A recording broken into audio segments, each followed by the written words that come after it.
saya ingin membagikan 7 tanda usus bocor. Kita sedang membahas dinding usus. Yang terjadi adalah kita memiliki lapisan tunggal sel yang sangat tipis. Itulah penghalang antara bagian dalam usus Anda versus bagian luar. Tempat kita memiliki perlindungan dan penyerapan sekitar 90% dari semua nutrisi. Anda memiliki lapisan mukus di sana. Anda memiliki banyak mikroba.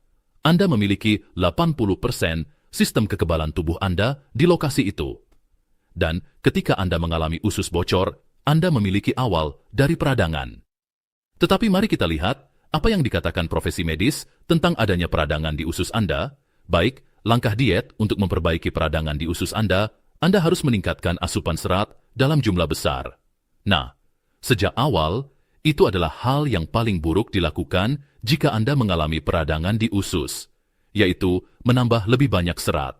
Faktanya, Anda ingin mengambil informasi itu dan melakukan kebalikannya. Anda ingin menjalani diet karnivora jika Anda mengalami peradangan di usus, terutama jika sangat parah. Karena saat Anda menambahkan lebih banyak serat, Anda akan menciptakan lebih banyak peradangan. Baik, saya belum selesai. Saya ingin menunjukkan beberapa hal lain di sini. Jika kita melihat penyebab masalah ini, hal pertama yang dikatakan adalah, sementara penyebab peradangan masih belum diketahui, diyakini bahwa seluruh sumbu usus otak terpengaruh. Mereka membicarakan tentang hubungan antara usus dan otak Anda. Jadi, itu tidak benar-benar memberi kita informasi lebih lanjut tentang penyebab. Tetapi itu membahas faktor risiko seperti usia lanjut, demam berkepanjangan, kecemasan, depresi, dan genetika bisa menjadi masalah. Mereka membicarakan perubahan pada mikrobioma usus. Baik, saya setuju dengan itu. Lalu mereka masuk ke manajemen, bukan menyembuhkannya, tetapi mari kita kelola. Sejumlah terapi ditemukan efektif, meningkatkan serat. Tidak, Anda tidak ingin melakukan itu. Terapi bicara, obat antispasmodik, dan antidepresan. Baik, lalu mereka membahas aktivitas fisik, menyarankan olahraga. Lalu mereka membahas obat-obatan, kemudian masuk ke stimulasi saraf vagus. Baik, tapi Anda tahu apa yang hilang? Mereka tidak membicarakan tentang mengubah pola makan. Yang perlu Anda ketahui adalah bahwa sebagian besar penyakit dipicu oleh sesuatu yang terjadi di usus Anda. Dan itu sepenuhnya berkaitan dengan makanan yang Anda makan. Itu tidak ada di Wikipedia, jadi ada informasi yang hilang. Masalahnya, Anda tidak melihatnya karena memang hilang. Dan bagi orang, kebanyakan yang melakukan riset, mereka seringkali tidak akan bisa menghubungkan keterkaitannya. Sekarang, ada hal lain yang melampaui soal makanan, atau yang ada di dalam makanan yang bisa menimbulkan masalah, seperti antibiotik spektrum luas, yang mulai mengacaukan mikrobioma usus Anda. Dan saat itulah kondisi Anda mulai benar-benar menurun, karena Anda membutuhkan mikroba-mikroba itu untuk membantu pencernaan.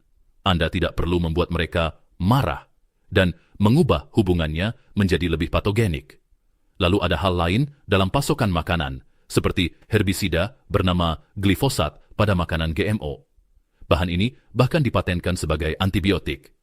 Sekarang, jika Anda melihat glifosat, mereka berkata, ya, itu tidak memengaruhi tubuh manusia. Ya, itu memengaruhi bakteri yang ada di tubuh Anda. Jadi ketika Anda terlalu banyak terpapar glifosat, hal itu menimbulkan efek seperti antibiotik. Lalu, Anda disarankan untuk mengonsumsi biji-bijian utuh. Wow! Jika Anda mengonsumsi biji-bijian utuh saat Anda mengalami usus bocor, Anda akan membiarkan material melewati lubang itu masuk ke sistem kekebalan Anda. Dan itu akan memicu reaksi imun yang besar. Anda akan mulai mengembangkan alergi terhadap berbagai hal yang mungkin sebelumnya tidak Anda miliki. Dan bukan hanya terhadap biji-bijian utuh, tetapi juga terhadap makanan lain, seperti protein.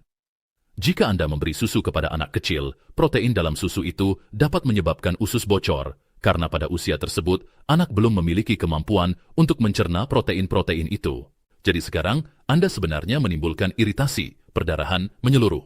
Dan itulah salah satu penyebab anemia pada anak kecil yang mengonsumsi susu ini terlalu dini. Namun tentu saja, ASI tidak akan menyebabkannya. Lalu, jika kita melihat protein dalam biji-bijian, gluten adalah salah satu dari sedikit protein yang tidak dapat dicerna oleh tubuh kita. Dan saya pikir hal terakhir yang benar-benar menghancurkan lapisan usus ini adalah tanah. Jadi, ketika Anda mulai mengalami usus bocor, kita mendapat cedera, kita mendapat peradangan, seperti jika saat ini Anda memiliki luka di jari dan semuanya memerah serta bengkak, Anda bisa melihatnya, Anda bisa melindunginya, Anda bisa menempelkannya dengan plester. Tetapi, jika itu terjadi di dalam usus besar Anda tidak bisa melihatnya. Bagaimana Anda tahu itu meradang?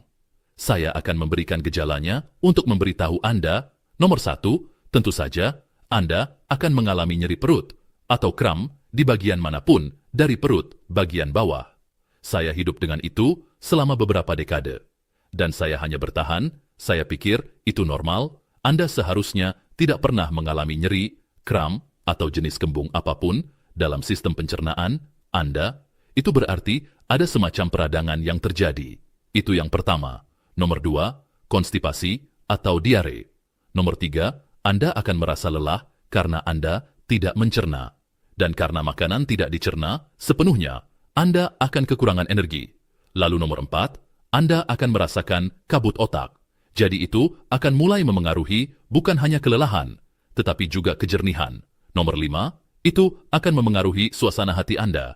Anda akan mengalami kecemasan. Dan itu sebenarnya terkait dengan pencernaan Anda. Nomor 6, peradangan kulit.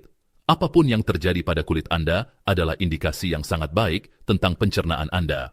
Dan setelah berpraktik selama 30 tahun, saya akan memberitahu Anda, orang-orang yang datang dengan masalah kulit, Anda cukup memperbaiki ususnya, dan masalah kulit mereka hilang.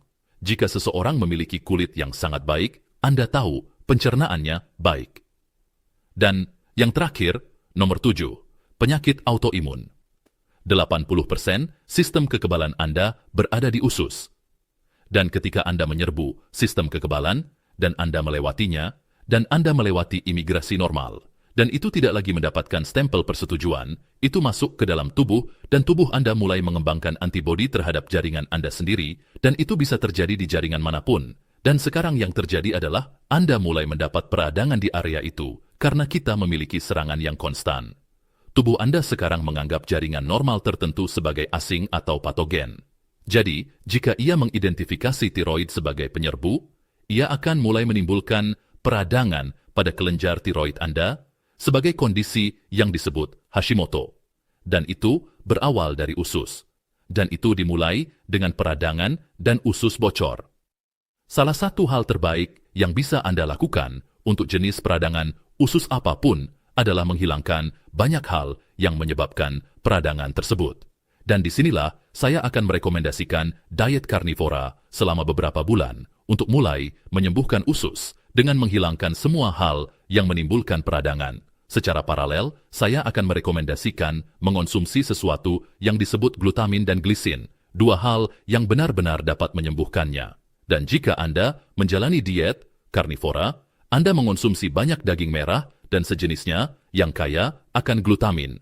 Dan itu bisa membantu Anda saat itu juga. Tetapi ada sedikit lebih banyak informasi yang perlu Anda ketahui tentang topik ini. Dan untuk itu, lihat video ini di sini.